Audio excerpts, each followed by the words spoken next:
नमस्ते। बाबा विशुद्धानंद जी की गुरु परंपरा की ओर से मैं अनिरुद्ध मुखर्जी आप सभी को बहुत बहुत स्वागत करता हूँ। आज हम लोग चर्चा करेंगे मन का जो चंचल स्वभाव है इसके बारे में। मैं लोगों से मिलता रहता हूँ, बातचीत चलता रहता है। लोग मुझे पूछते हैं कि अनिरुद्ध जी, इतने सालों से मैं साधना कर रहा हूँ, आध्यात्मिक मार्ग में जुड़ा हुआ हूँ, फिर भी मेरा मन चंचल है, मेरा मन मेरे वश में नहीं आता है। साधना के लिए बैठता हूँ, मन कहाँ भाग जाता है। इसमें अभी क्या किया जाए? आप मुझे कोई साधना सिखाए, आप मुझे कोई ध्यान सिखाइए। आप बोलिए कैसे मेरे मन का चंचलता दूर हो, मेरा मन मेरे वशीभूत हो। तो ये पीड़ा हर किसी का है, हर एक का मन का यही सवाल है, क्या किया जाए। तो आज इसी को लेके मैं थोड़ा सा अपना सोच विचार जो है आप लोगों से शेयर करूंगा।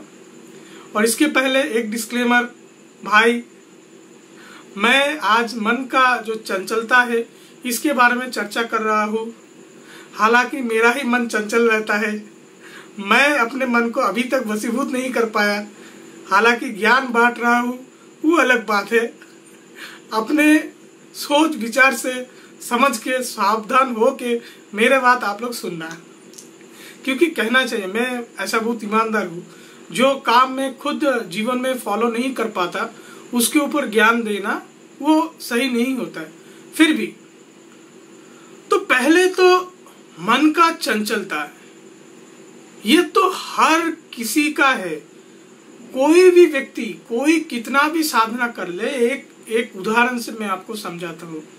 पहले तो ज्ञानगंज का एक घटना आपको मैं बताता हूँ। जब बाबा विशुद्धानंद जी ज्ञानगंज में थे और उन्होंने नाभि धोती क्रिया, किरात धोती क्रिया सीखने के लिए अपना इच्छा जाहिर किए, तब ज्ञानगंज का एक महर्षि जो एक मठ का मठाधीश है, उनका उसमें उस बाबा विशुद्धानंद के लिए उनके मन में ईर्षा आ गया, जलन आ गया।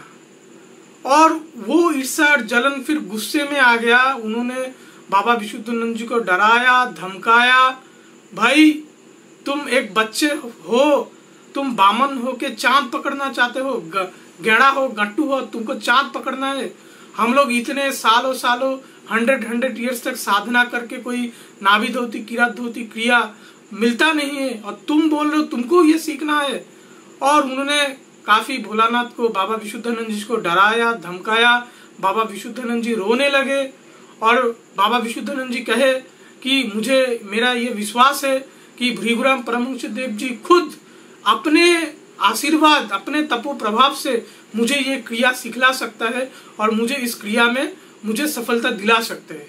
और वैसा ही जब बहस चल रहा है, बाबा विशुद्धानंद जी रो रहे हैं, तभी भृगुराम परमहंस देव शून्य मार्ग से आए और बाबा भृगुराम परमहंस देव उस मठाधीश को तिरस्कार किए और उनको पनिश किए कि ऐसा व्यवहार करने के लिए।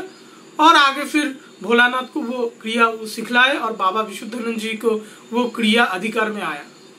तो अभी इसमें सोचने वाली बात है, उस मठाधीश, ज्ञानगंज का एक मठ का मठाधीश, कितना उसका उम्र होगा, 100 ईयर्स, और कितना वो साधना किया, फिर भी उसका चित्त ऐसा, फिर भी उसका मन का सोच ऐसा।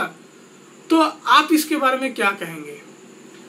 तो उसका अगर ऐसा चलता है तभी आम लोगों का क्या? कोई भी आप धर्म गुरु उठा लो, कोई भी आम आदमी उठा लो, मन का चंचलता ये तो ये तो स्वाभाविक किस्म का शायद कुछ बात है।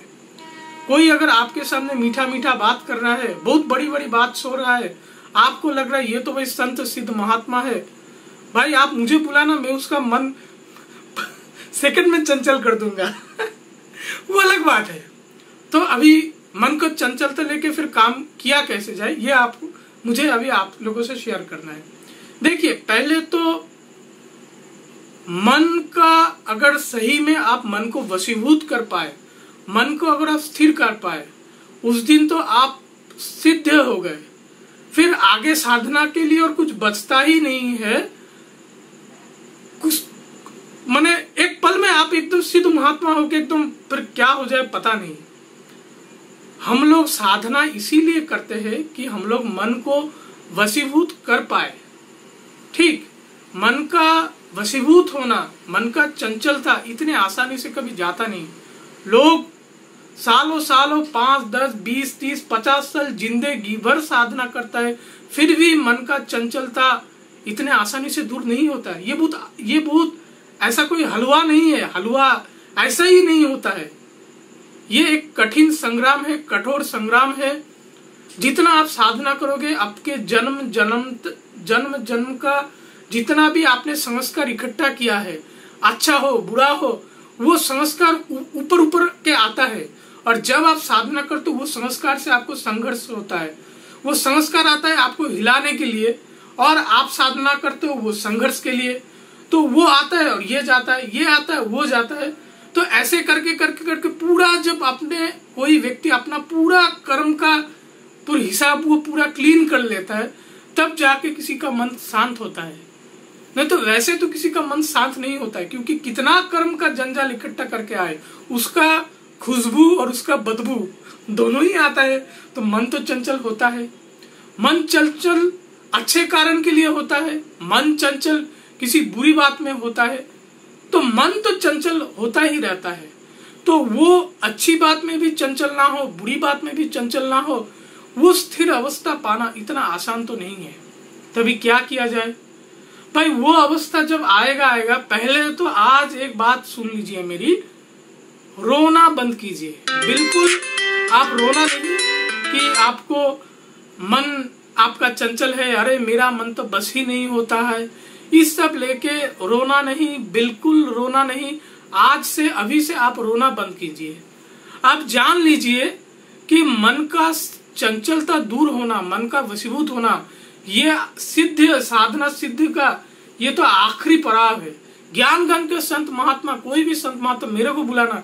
आप किताब में अच्छी अच्छी बात पढ़ते हो भाई, किताब में अच्छी बात लिखी जाती है। कोई व्यक्तिगत स्तर पे उस व्यक्ति को कभी देख के आना, तो आपको रियलाइजेशन, इंफॉर्मेशन कुछ अलग ही मिलेगा।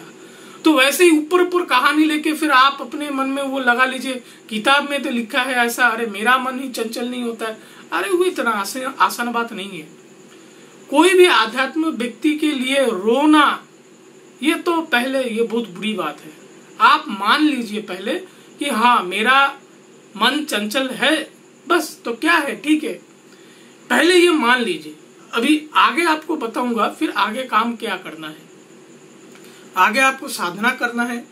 किसी भी मार्ग में आप साधना कर रहे हो, किसी के गुरु का दिया हुआ साधना आप कर रहे हो, वो मार्ग को, उसको पूरी ईमानदारी से, अपने गुरु के प्रति ईमानदारी, अपने कर्म के प्रति ईमानदारी, अपने साधना के लिए ईमानदारी, उसको लेके फिर धीरे धीरे वही काम आपको करते जाना है। और जितना जितना आप काम करते रहोगे, उतना उतना वो संस्कार आएगा और वो संस्कार नष्ट होगा। अच्छे संस्कार भी नष्ट होना है, बुरा संस्कार भी नष्ट होना है, और वो सब लेके फिर आगे हमको जाना है। ये बात तो पहले आप जान लीजिए। जितना आप अपने साधना करते रहोगे, एक टाइम तो आना ही है जब धीरे धीरे मन का चंचलता शांत होगा। पहले आप देखना 1 घंटे में 10 बार आप अपने आपा खो देते, फिर देखेंगे 1 घंटे में 5 बार आपा खो देते हो, फिर देखेंगे 1 घंटे में 2 बार आपा खो देते हो। पहले देखना 1 दिन में कभी 2 बार, ऐसा करके करके वो गैप बढ़ता ही जाएगा। इतना तो होता ही है, बिल्कुल होता है।